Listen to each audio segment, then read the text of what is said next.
Each student's road to degree completion is unique, but there are some requirements that are common to all bachelor's degrees.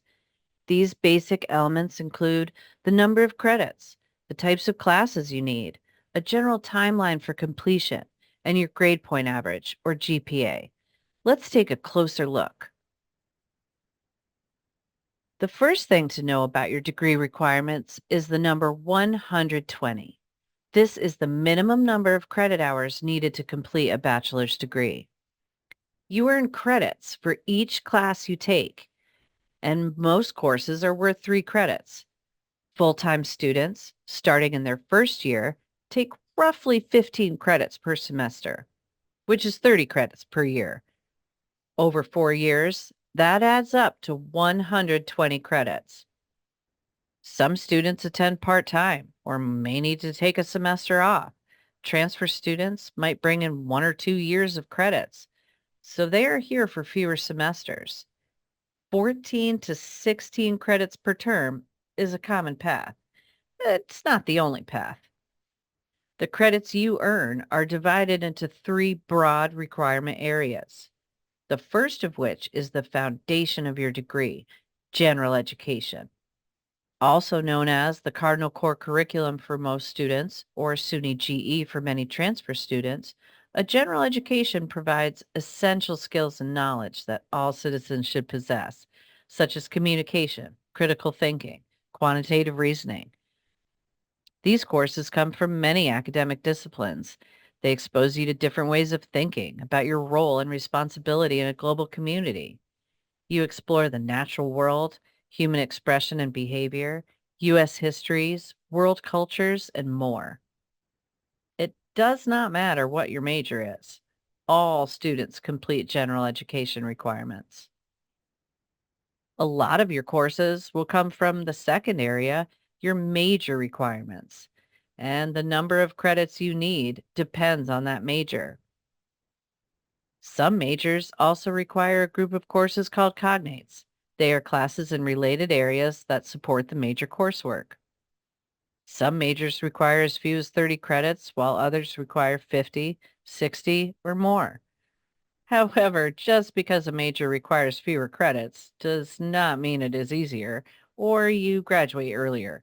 Remember, all students need that 120 credits to graduate. Any credits that do not fulfill general education or your major satisfy the third required area for your degree, electives. For example, maybe you've always been involved in theater and you would like to continue with a class here. Or maybe your chosen career would benefit from additional science, so you take a chemistry course or two. Let's say, in addition to your major, you have room in your 4 year plan to take many courses in a different interest. These are all examples of elective credits. Students enrolled in at least 12 credits are considered full-time, while those with fewer than 12 are part-time students. When you think about your full-time schedule for next semester, most likely you'll be enrolled in 15 to 16 credits, probably a combination of general education, your major, and electives. Since most, but not all courses are 3 credits, you should expect to take about 5 courses. Part-time students will typically have 1 to 3 classes per semester. For financial aid recipients, if you enroll in courses that fulfill general education, your major, or available electives toward your degree, typically those courses are aid eligible. If you have any questions, though, about your aid package and eligibility, Student Financial Services is always happy to help. To graduate, you must get good grades and be in good academic standing. If you're unfamiliar with GPAs or grade point averages, a 4.0 is an A average, 3.0 is a B average, 2.0 is a C, and so on. You must maintain a 2.0 or C average to remain in good academic standing. Having an overall GPA below 2.0 subjects you to academic dismissal from the university. As an institution with high standards, we don't offer automatic probationary semesters. The good news is most students tend to have higher GPAs than lower ones.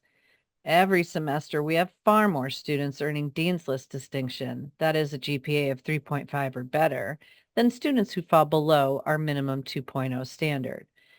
If you put in the hard work, we know that most of you will do very well here. So, regularly keep track of your requirements, monitor your progress to the minimum 120 credits, and maintain good academic standing. Then we'll see you at graduation, where you will be the proud recipient of a SUNY Plattsburgh degree.